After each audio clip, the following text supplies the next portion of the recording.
Música e informação na palma da sua mão.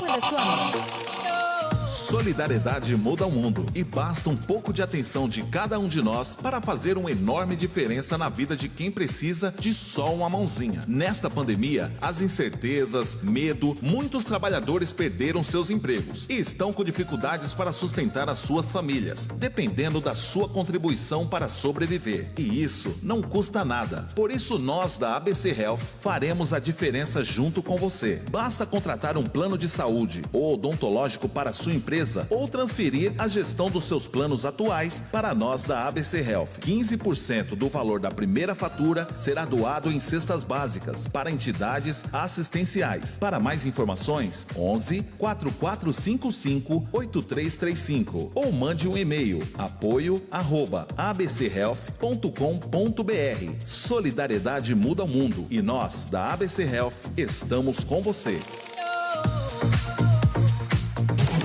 A Guardiã da Notícia. Música e informação na palma da sua mão. A Guardiã da Notícia. E Veloz. Velocidade e estabilidade. A fibra ótica nunca esteve tão perto de você. E veloz para a sua empresa. Link dedicado, link temporário, provedores e muito mais. Cobertura dinâmica e rede própria. E Veloz. 011 4610 0000. E Veloz. A sua conexão. A Guardiã da Notícia. Música e informação na palma da sua mão. A Casa Coffee, uma loja de cafés especiais com torrefação própria. Aprecie o melhor café em São Caetano do Sul. Compre pelo WhatsApp 11 97286 8261. A Casa Coffee, cafés especiais. A Guardiã da Notícia. Música e informação na palma da sua mão. Você já pensou como enfrentar períodos difíceis? Aprenda a mudar os seus hábitos. Inteligência emocional. Reprogramação de mindset. Com o especialista em neurociência e psicologia positiva, Rubens Barreto. Deep Learning Institute. Para você encontrar a sua melhor versão. 011 97721 9483. Deep Learn Institute. Música e informação na palma da sua mão. Música. Informação. A Guardiã da Notícia. Na palma da sua mão. Agora, Minuto Health Saúde.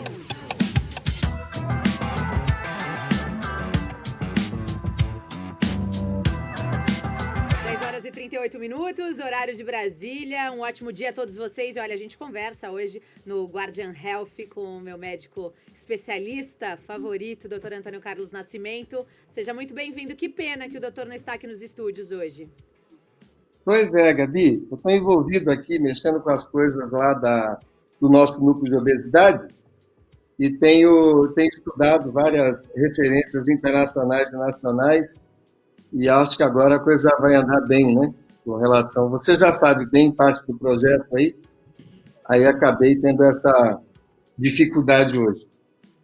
Doutor, o Ministério da Agricultura está com um tema polêmico, né? Eles querem retirar a guia, então, de comida industrializada, é isso? Na verdade, entre as coisas boas que nós fazemos ao tempo que deve ser feito no mundo, né? Porque o que acontece? Na verdade, nós aprendemos a modificar os alimentos ao nosso favor, e eu sempre digo, eu fiz até um artigo que eu gosto bastante, não é narcisismo, né? Que a espécie humana, ela evoluiu sobremaneira a partir do momento que ela passou a consumir carne. E após a descoberta do fogo, passou a consumir essa carne cozida, ou seja, mais rápido, a quantidade muito maior e muito mais rico em proteínas. O que nós éramos, na verdade, éramos catadores, né? Subíamos em árvores, nós descemos das árvores por conta da carne, de aprender a consumir carne, aí surge o Homo erectus, né? E a partir disso, o homem passa a cozinhar a carne, não tem gênero, a espécie humana passa a comer o alimento, a carne e outros alimentos cozidos a partir da descoberta do fogo. Então, e isso fez com que o cérebro humano aumentasse, a partir desse momento, o consumo de carne, em 30% a 50%. E com isso, a capacidade de raciocínio, a capacidade de desenvolvimento de lógicas, e isso fez com que nós chegássemos até agora. Um outro momento que é um divisor de águas, e aí uma situação é a evolução da espécie humana. A outra situação importante é a expansão do número, da população, do número de pessoas da espécie humana. E isso aconteceu a partir do momento que nós passamos a conduzir a agropecuária. Isso aconteceu há 10 mil anos atrás. Né? 10 mil anos atrás, nós passamos a conduzir a agropecuária. No que isso nos interessa? Nós passamos a domesticar os animais que iriam nos alimentar, seja com leite, seja com os derivados que logo nós aprenderíamos a fazer, ou fosse mesmo com a questão da agricultura, onde nós passamos, ao invés de procurar sazonalidade em outros lugares e deixamos de ser nômades, quando nós começamos a plantar. E isso foi um divisor de águas extraordinário. Só foi, na verdade, com relação à expansão populacional, superado pela Revolução Industrial, que aconteceu lá no fim do século XVIII, para o começo do século XIX. Então, isso, na verdade, destinou a humanidade a crescer em número. Por que crescer em número? Porque ela passou a ter condição, a partir da Revolução Industrial, de amplificar, de ampliar o consumo a partir da industrialização também do alimento, da preservação de alimentos que dava, ou que dá até hoje, sazonalmente, e nós conseguíamos conservar, passamos a conseguir conservar o alimento mais tempo. Nós perdemos a métrica quando nós passamos a consumir o alimento modificado, que aí ele não é só modificado, ele é modificado e modificante.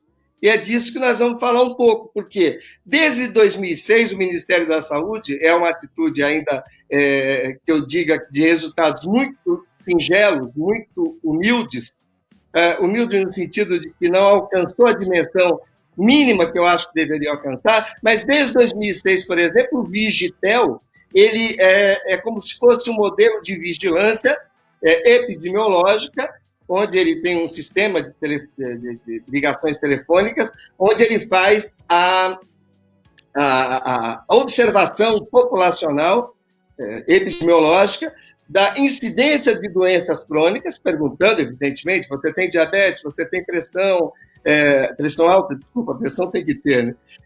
Tem pressão alta, tem o diabetes, você tem alguma doença autoimune, artrite reumatoide, doenças da tireoide, e também tem um modelo de orientação dietética e comportamental. Comportamental desestimulando o sedentarismo, estimulando a prática de exercícios físicos, assim como na seara da alimentação, ele orienta, e desde 2014, talvez seja o conceito alimentar entregue por uma instituição governamental para o seu povo, melhor feito no mundo, onde ele, claro, e aí que vem o que nós vamos conversar, que você vai indagar, do Ministério da Saúde, isso desde 2014, orientando que nós não devamos comer os alimentos superprocessados e processados. Superprocessados é aquilo que vai de tudo, né? Mistura, o produto original é absolutamente modificado. E o processado, ele é pouco modificado, é só aditivado, é só adicionado algumas substâncias que não o conferem dentro do contexto de superprocessado. Mas nesses dois itens, daqui a pouco nós damos os exemplos, existe, evidentemente, o mundo inteiro já entendeu que é melhor não receber, o governo não receber os dividendos relacionados aos impostos relacionados direcionados a partir daquela indústria alimentícia, do que custear toda a resultante patológica, as doenças resultantes desse consumo. Como fizemos com o cigarro aí na década de 80 para de 90, a arrecadação era absurda, tinha importância com relação à receita, com relação aos projetos governamentais, tinha, mas o custo da patologia gerada, ou das patologias geradas pelo consumo de cigarro, não compensavam. E aí o governo, naquele momento, e já agora é assim, condena o consumo de cigarros. O mundo todo assim, não é? E aqui o que nós estamos fazendo nesse momento é induzindo o consumidor, a população brasileira, a consumir alimentos in natura, alimentos que não sejam processados ou superprocessados. E com isso, seguramente, à medida que, dependendo da magnitude que isso alcance, seguramente nós vamos ter uma diminuição importante de muitas doenças. Já acho que você vai perguntar as coisas aí, Gabi. Doutor Antônio, eu queria que o senhor explicasse um pouquinho mais, então, sobre esse tema, essa pauta aí que está bombando desde ontem, né, em relação a essa revisão, né, da guia do Ministério elaborado, então, pela Saúde, que é válido desde 2014, e quando a edição mais atualizada foi publicada e trouxe, então, as diretrizes atualizadas sobre a alimentação, né? O porquê, né, que privilegia alimentos in natura ou pouco processados? Eu queria que o senhor explicasse isso para o nosso internauta. Não, isso porque, olha, vamos pensar, por exemplo, em alimentos... Eu vou falar de coisas muito objetivas para vocês entenderem. Por exemplo, quando nós pensamos nos frios, né, que nós compramos na padaria aí. Tem vários, né? Nós falamos dos queijos não têm uma importância no que eu vou dizer, mas os alimentos do tipo salame, especialmente o salame, que tem uma durabilidade muito grande, ele não tem a durabilidade muito grande porque aquele animal ele permite a confecção daquele alimento dessa maneira. É porque nós nos utilizamos de nitritos, que são conservantes antibacterianos. É claro que é muito difícil você comercializar um alimento como esse sem que haja um potente estabilizador ou antibacteriano que conserve esse alimento, seguramente seria impossível isso, mas os nitritos, eles são sabidamente cancerígenos. Então, no mundo todo, temos muito cuidado agora com relação ao quanto se utiliza de unidades por milhão do nitrito dentro desses alimentos. Quanto mais nós formos rigorosos com relação a isso, melhor. Quando nós pensamos, por exemplo, na salsicha, né, que é modificado em todos os aspectos, a maioria das salsichas envolve uma série de carnes, eu não vou falar restos, que não deixa de ser um pouco isso, mas aquilo do frango que tirado mecanicamente dos ossos do pescoço e a pele, aquela coisa toda que não é muito utilizada nem muito bem vista pelo consumidor, eles misturam aquilo tudo para fazer salsicha. É um artigo perigoso? Poxa, tem que se fazer algumas revisões, mas assim, está completamente fora de uma dieta que esteja se propondo, que alguém esteja prescrevendo com a proposta de ser saudável. É uma dieta de exclusão, você vai utilizar por exclusão. E, por outro lado, com relação ao... Está me ouvindo bem, Gabi? Tudo bem, eu queria te fazer uma pergunta. Pode fazer. É que são 4 grupos, né, que ficaram separados, né, nesse novo mapa do Ministério. E aí, o que ficou confuso, assim, o que está confundindo a cabeça dos nutricionistas também, é que vai acabar confundindo a cabeça da população essa alteração. Você não acha? Não, atenção, o que se dizia é muito óbvio. Se você vai comprar o arroz, entre comprar o arroz e aquele que já vem pronto, com mínima intervenção, só foi salgado, cozido e colocado a vácuo, entre aquele arroz minimamente processado e o arroz que você pode fazer, o melhor é o que você faz, mesmo que você congele. Pronto, para ficar muito objetivo aqui. Entre a lata de sardinha, que, aliás, está dentro do processado do bem, se é que nós podemos dizer isso, por conta de hoje nós não termos na lata elementos que nós tínhamos anteriormente, ou que tínhamos em volume grande, o bisfenol A, por exemplo, que é um cancerígeno, sabidamente cancerígeno, entre você comer aquela sardinha enlatada e a sardinha que você foi lá na peixaria, comprou e a fez, melhor é que você comprou e fez. Não é proibido, e no caso que não é um alimento ultraprocessado. E não é um alimento que foi batido, girado, misturado com uma série de aditivos, com uma série de elementos para melhorar a gustação, para melhorar a palatabilidade. Ele não é um elemento, não é um alimento que seja extremamente condenável. O ultraprocessado é aquele elemento absolutamente modificado. Eu falei aqui da salsicha, ele é ultraprocessado, ela é ultraprocessada. Alimentos que carregam muitos elementos químicos.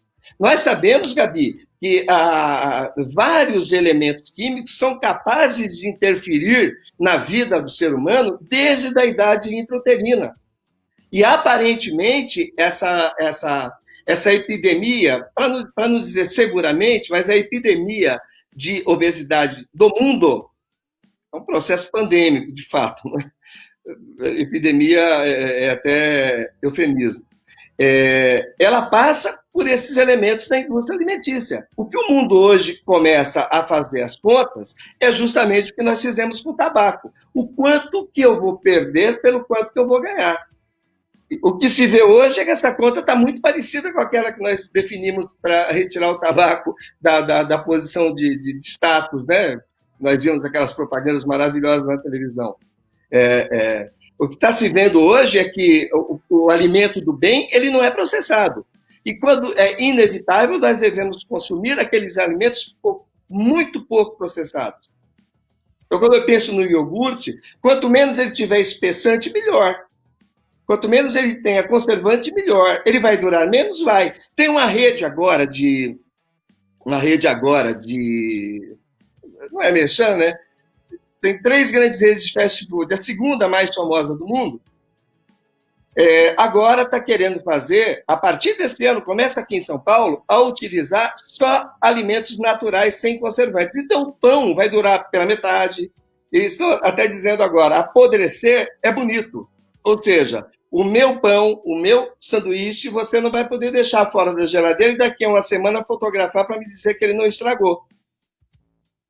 É uma rede famosa de fast food. Começa aqui em São Paulo e vai tentar difundir para todo o Brasil. Por quê? Porque nós estamos, Ministério da Saúde, desde 2014, vendendo esse prospecto, vendendo essa ideia, entregando essa ideia para a população. O alimento tem que ser in natura.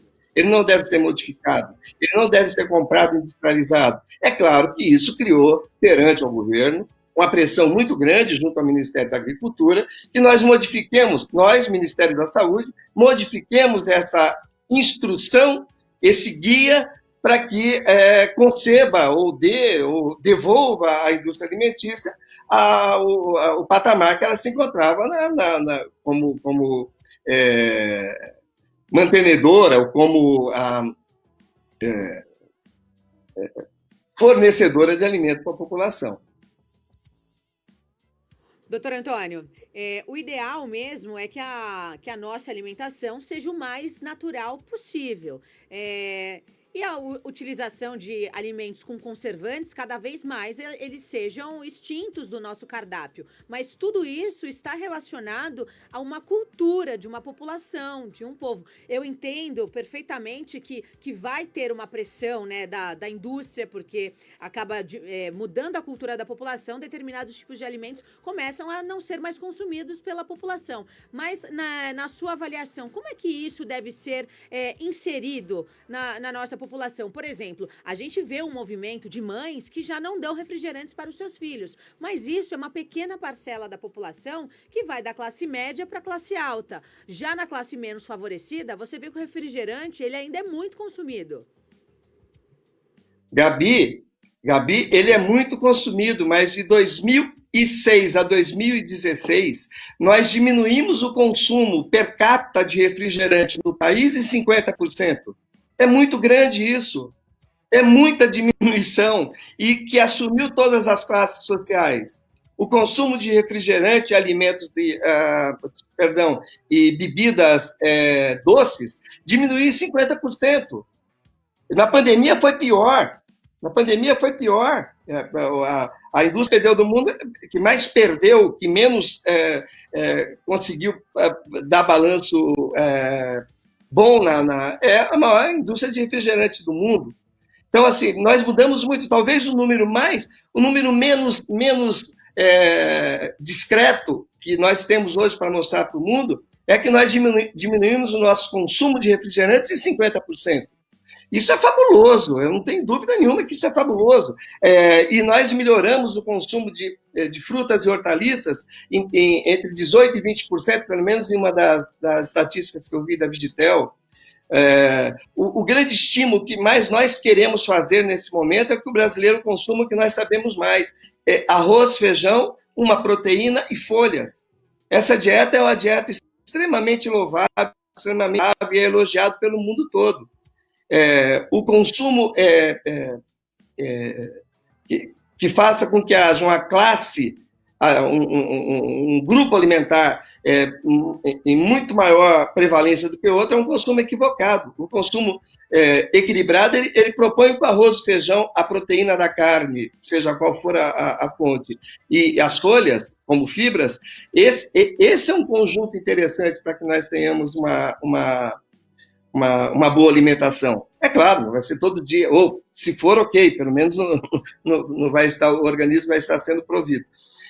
Mas não é que tenha que ser sempre arroz, feijão, uma carne e uma salada de alface e tomate. Não é essa a ideia. Mas eu digo, essa é uma dieta, sim, saudável. Ainda que nós, em algum momento da nossa história, tenhamos até contestado isso para falar bem da dieta do nosso vizinho, para falar bem da dieta americana, que era uma dieta mais palatável, mais estimulante. E hoje nós vemos que não, a nossa dieta aqui, tupiniquim, é uma dieta extraordinária e que, em tese, porque não dá para jurar, não temos nenhum estudo, ela nos protege do ganho de peso. O que se diz... Pode falar, querida. Desculpa. O senhor falou no prato que não seja uma dieta saudável, arroz, feijão, uma salada e uma proteína. O arroz, saudável, por exemplo, ele é fundamental ser comido todos os dias? Qual que é o papel deles nessa alimentação? Porque isso é uma comida típica brasileira. Você vê que em outros países, por exemplo, até na dieta do Mediterrâneo, o arroz e o feijão ele não está incluso. Quais são os benefícios? É necessário mesmo comer todos os dias arroz e feijão? Ou você pode retirar o arroz e feijão do seu cardápio e comer só a proteína e a salada? Na verdade, seria mais um simpósio de nutrição. Eu não quero aqui ferir nenhum tipo de conceito, ou de crença, ou de credo, ou mesmo de entendimento. Isso passa por tudo que eu disse aí: credo, crença, entendimento, ciência, não ciência, observação.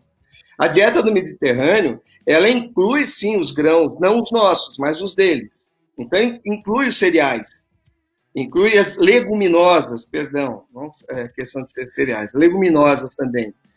Não tem nenhum equívoco nisso. Quando nós estamos falando da dieta do Mediterrâneo, e é bacana você relativizar isso, a dieta do Mediterrâneo ela tem ela é muito famosa por vários aspectos. Primeiro, que é a única que estatisticamente se relaciona com menor morbimortalidade. Os consumidores da dieta do Mediterrâneo, eles estabelecem saúde cardiovascular melhor e morrem menos de cânceres e, de regra, são mais longevos, quando nós pensamos nessa correlação alimentar. Sem dúvida nenhuma. E eles consomem muito pouca gordura saturada, quando fazem numa frequência muito menor, né? E consomem alimentos ricos em ômega 3, haja visto peixe, haja visto o azeite de oliva, aí no caso não ômega 3, mas poliinsaturado, alimentos que são mais, do ponto de vista vascular, muito mais saudáveis. Por outra métrica, quando nós falamos aqui da dieta nossa, simples, arroz, feijão, uma carne e a salada e como fonte de fibras, nós não estamos dizendo que ela é a dieta ideal.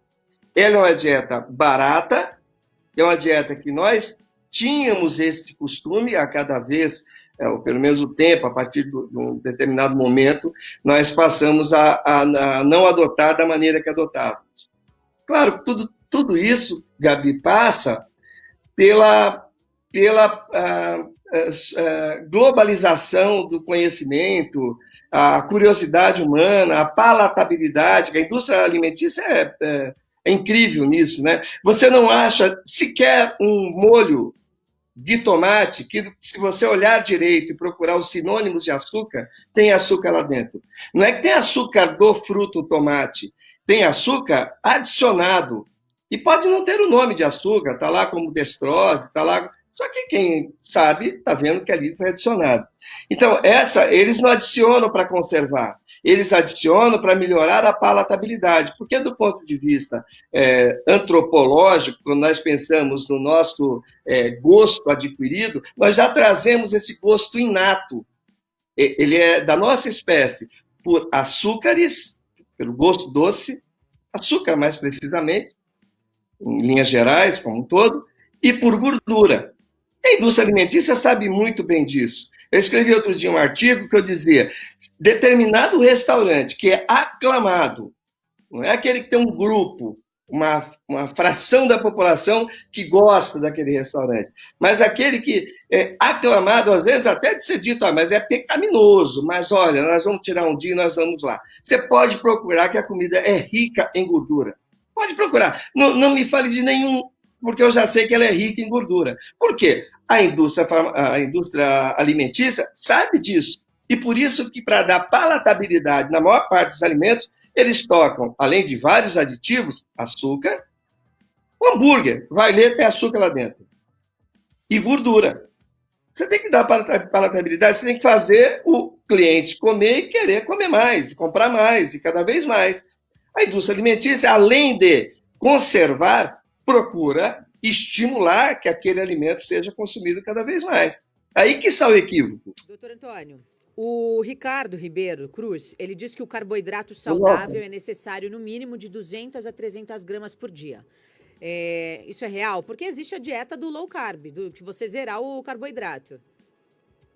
Não, na verdade é assim, existe a low carb e cada vez mais nós temos estudos aí que declaram a low carb, pelo menos a curto e médio prazo, como um recurso, inclusive para emagrecimento,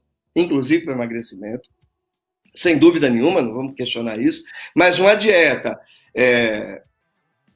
sistematicamente aceita como a melhor, ela inclui entre 60% e 65% de carboidrato. O que nós pensamos, ou pelo menos que os nutricionistas pelo mundo afora entendem, é que esse carboidrato seja de absorção complexa, ele não seja um carboidrato de absorção rápida. Só para dividir os dois aqui, o de absorção rápida é aquele refinado, especialmente o açúcar, mas também os farináceos refinados. Eles são pouco complexos, os farináceos refinados. Então, o ideal é todo farináceo, ou todo alimento que contenha o farináceo, ele seja com o farináceo integral, sem o refino, e que você evite ao extremo o consumo de açúcar de absorção rápida, que é o açúcar propriamente dito, conhecido como açúcar. Essa é a ideia. E o carboidrato que você consumir, além desse, que esteja embutido em legumes, que esteja embutido em alimentos que contenham uma quantidade muito grande de fibras. Mas deve estar bebido numa dieta, pelo menos o que é o entendimento até hoje, da maior parte das escolas de nutrição do mundo, é que seja equilibrada, ela contenha entre 60% e 65% de carboidrato. É entendido que o carboidrato deve ser uma carboidrato de absorção complexa. Os carboidratos devem ser observados, sim, sempre de forma a complementar a pirâmide alimentar necessária para as funcionalidades do corpo, como para as proteínas de açúcares, oleaginosas, entre outros. O Donald César, ele fala isso. E o Ricardo complementa dizendo que o nosso tubo digestivo aumentou da época carnívora e atual é de açúcares, adocicada, gordura, fibras e vegetais. E essa é a necessidade para aprendermos a trabalhar o desconhecido, onde vamos parar em nosso metabolismo do futuro. Doutor, o que você tem a dizer sobre isso? Tá certo. O Ricardinho sabe tudo disso, né? Tamanho de tubo digestivo e onde encontrar uma alça com outra é com o Ricardo. Que, aliás, eu espero que você volte direitinho aí na rotina para nós podermos convidá-lo para várias sessões sobre as cirurgias bariátricas. Estou esperando você, não é ele que já se disponibilizou para nós. Sem dúvida. Só agendar que eu venho. Eu conheço esse seu venho. Esse seu venho estava em Recife. Tem que falar assim, na próxima sexta, porque aí eu me organizo e não vou lá para a Rádio do Litoral. Tá bom, então vou combinar com ele para ver qual dia é melhor para você e para ele. Bom, aí dentro dessa métrica que nós abordamos, com relação à distribuição dos elementos dentro da dieta, o importante disso é que não percamos o horizonte de que o melhor é que o alimento não seja processado. E aí eu ouço muitas vezes, olha, mas não dá. Eu acho que o não gostar e já ter assimilado o conceito extremamente ocidentalizado do americano, que é super palatável, né, que são os sanduíches, que são os hot dogs, que não deixa de ser sanduíche, os alimentos que são prensados, né, ou alimentos que se saciam mais rapidamente, até porque você tem alguma pressa. Eu entendo que a pessoa já tenha assimilado aquilo e tenha dificuldade de deixar esse conceito alimentar.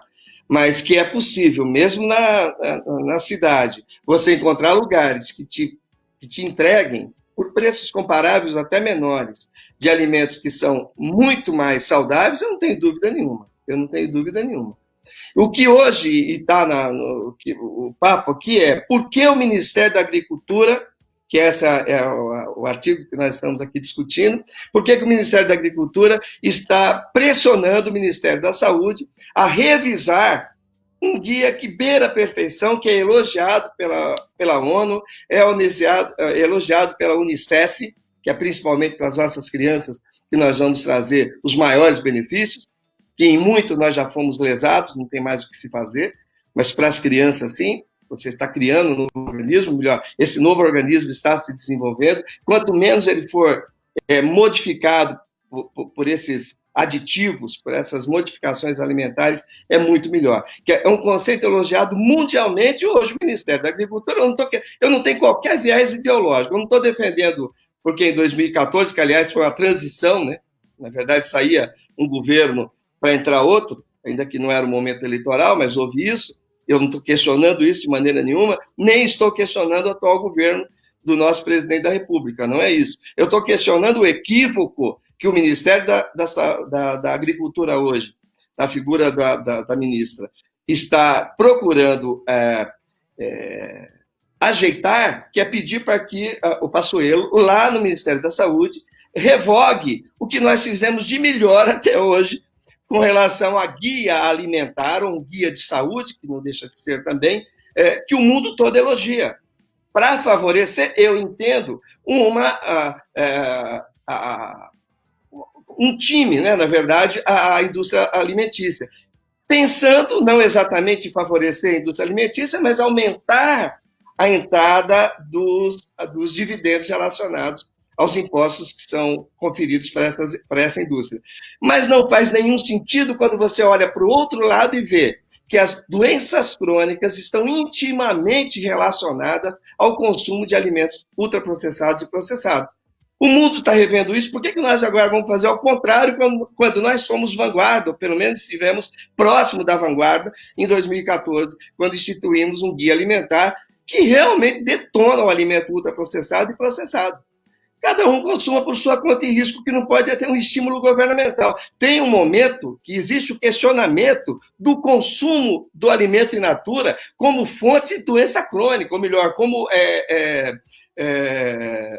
origem de doença crônica. Exatamente ao contrário, o mundo, qualquer revista que você pegar, não questiona, queira ler, seja uma revista científica, seja uma revista leiga, mas que verse sobre saúde. Qualquer uma que você procurar, que você for ler, sendo profissional de saúde ou não, é condenável o uso de alimentos ultraprocessados e processados. E é admirável, elogiável aqueles, principalmente governos, que estimulam o consumo do alimento in natura.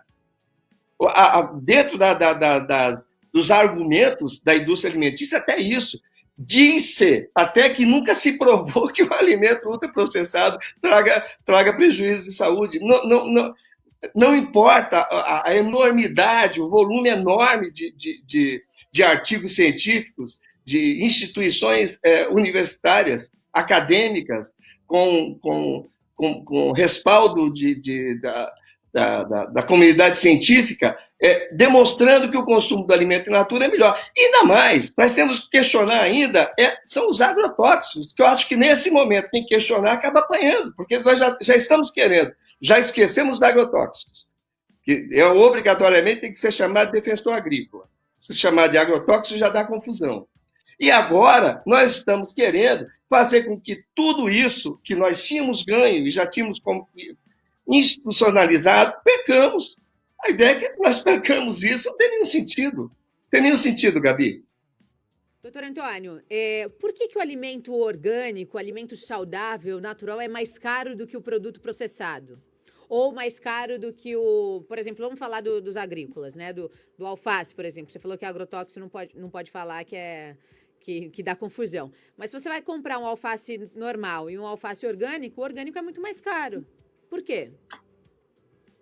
Porque o modelo, nós estamos engateando ainda em técnicas que nos permitam, sem defensor agrícola, ter uma produção em nível satisfatório para abastecer a nossa população. Sem dúvida nenhuma, se hoje nós retirássemos do mercado, retirássemos do processo os defensores agrícolas, nós não teríamos uma produção compatível, pelo menos é o que se diz, eu não tenho competência para fazer essa conta, né, essa dedução, mas é o que se diz, nós não teríamos alimento para sustentar os 7 bilhões e 200 milhões da população mundial hoje. E quando você pensa no quanto se produz por metro quadrado, utilizando os defensores agrícolas, não utilizando os defensivos agrícolas e não utilizando, é brutalmente maior aquela que utiliza. Por exemplo, aqui no Brasil, eu acho improvável que nós consigamos plantar e colher pêssego sem defensivo agrícola. É improvável. Pelo menos na linha de produção que nós possamos abastecer ou servir aos mercados para que nós tenhamos acesso. O morango, por outro lado, já se encontra hoje alternativas de boa produção sem defensivos, ou pelo menos sem os defensivos do mal, né? Tem alguns que nós entendemos que são do mal. Não quero entrar nessa seara aqui, que dá para falar bastante sobre a questão da toxicidade dos defensivos. Doutor, então, as suas considerações finais referente, então, a esse assunto, essa crítica que deve ser retirada, então, do guia do Ministério da Saúde. Bom, a primeira coisa aqui que eu quero deixar muito bem definido, que eu não tenho qualquer viés ideológico, eu não acho que seja um pedido do presidente da República ou daqueles que gostam do presidente, que estão com ele. Eu acho que é um pedido da indústria alimentícia, que tem penetração, sim, no governo, o que não quer dizer que isso é uma proposta que vai se consagrar. Eu até acho que não. Penso que não. Veja quando agora tentaram tirar do Ministério do Meio Ambiente, tentaram tirar a verba, o ministro, ainda que seja muito composto dentro do governo, ele bateu o pé e falou, não tem como tirar, não dá para tirar, e não tiraram. Veja quando o Guedes propôs a retirada da farmácia popular como um dos recursos para a nossa população, para adquirir medicamentos. Veja que isso não vingou. Eu estou questionando a ideia. O próprio Estado de São Paulo, qualquer grande jornal de hoje, o Globo do Rio, a Folha de São Paulo, por aí afora, eu não estou querendo direcionar aqui para uma instituição de imprensa. Todo mundo está questionando, porque é algo assim tão ululante que não tem nenhum sentido nós trazermos um aumento de arrecadação para daqui a alguns anos termos um absurdo crescimento percentual das doenças crônicas, principalmente aquelas que derivam da obesidade, a hipertensão e o diabetes.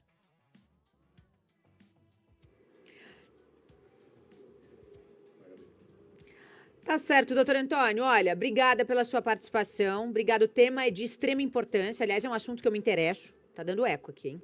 Tá dando eco. E é isso, a gente volta então na semana que vem com mais um assunto. Sempre bom falar com você aqui, viu? Muito bom. Nos falamos daqui a pouco. Até já, um abraço, viu? Fica com Deus. Para você que nos acompanhou no Facebook, baixe o nosso aplicativo, disponível na loja virtual, A Guardiã da Notícia, só para Android, ou acesse o nosso site, aguardiandanoticia.com. É música com informação na palma da sua mão, 24 horas por dia, 7 dias por semana. Na sequência, vem o Guardiã Gourmet, entre pratos e vinhos. A gente vai falar sobre um bom vinho para essa sua sexta-feira. Até já.